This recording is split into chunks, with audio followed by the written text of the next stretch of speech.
கிறிஸ்துவுக்குள் அன்பானவர்களே, ஆண்டவராக இயேசுவின் நாமத்தில் உங்களுக்கு என் அன்பின் வாழ்த்துக்களை தெரிவித்துக் கொள்கிறேன். இந்த இறைமா நிகழ்ச்சியின் மூலமாக உங்களை நான் பார்க்கறதுல, உங்களோடு பேசுகிறதுல மிகுந்த சந்தோஷம் அடைகிறேன். கர்த்தர் நல்லவர். இன்றைக்கு ஆண்டவர் நம்மோடு கூட ஒரு வார்த்தையின் மூலமாக பேச விரும்புகிறார். அப்போஸ்தலர் நடபடிகளின் புஸ்தகம் 7ஆம் அதிகாரம் 5வது வசனத்தை நான் உங்களுக்காக வாசிக்கிறேன். இதில் ஒரு அடி நிலத்தை ஆகிலும் அவனுடைய கையாட்சிக்கு கொடாமல் இருக்கையில், அவனுக்கு பிள்ளை இல்லாதிருக்கும் போது உனக்கும் உன் பின்வரும் சந்ததிக்கும் இதை சுதந்திரமாக தருவேன் என்று அவனுக்கு வாக்கு தத்தம் பண்ணினார்.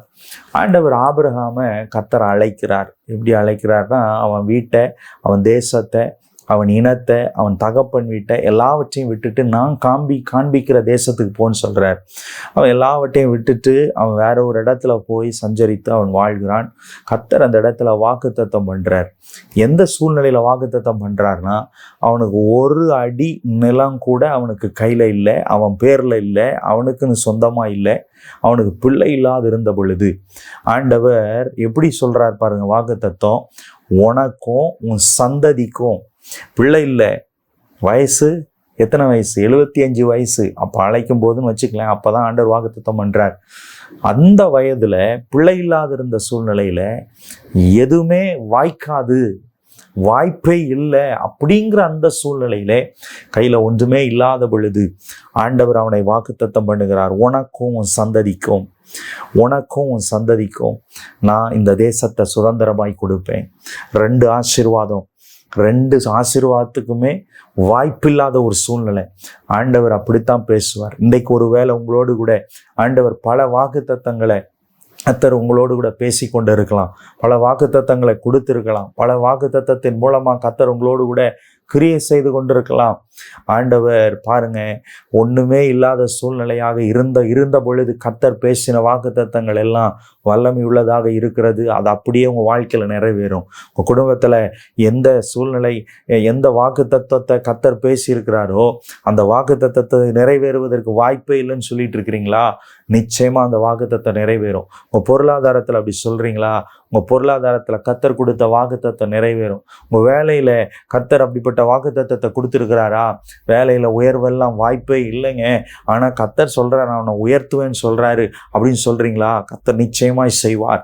ஆபிரகாமுக்கு ஒன்றுமே இல்லாத சூழ்நிலையில கர்த்தர் அவனை பார்த்து உன்னையும் உனக்கும் உன் சந்ததிக்கும் என்று சொல்றாரு. அப்ப என்ன, ஆண்டவர் ரொம்ப எது இல்லையோ அதுல தான் கர்த்தர் கொடுப்பேன், ஏதோ ஒன்று கொடுப்பேன்னு சொல்லலை, பெரிய ஆசீர்வாதத்தை கர்த்தர் வச்சிருக்கிறார்.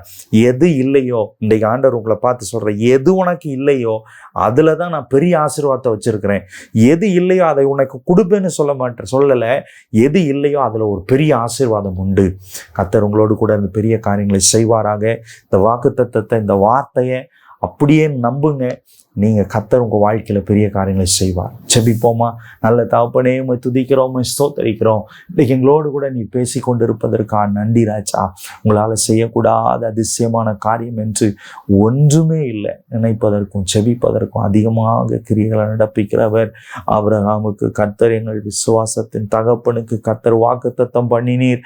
இன்றைக்கு ஆண்டவரே ஸ்தோத்திரம், அதை நிறைவேற்றி இருக்கிறீர். அதே போல எங்களுக்கு ஒன்றுமில்லாத சூழ்நிலைகளாகி இந்த நேரத்துல கர்த்தர் எங்களுக்கு வாக்குத்தத்தத்தை கர்த்தர் கொடுத்திருக்கிறீர். ஆண்டவரே, அந்த வாக்குத்தத்தம் நிறைவேறும் என்று சொல்லி நாங்கள் விசுவாசிக்கிறோம்.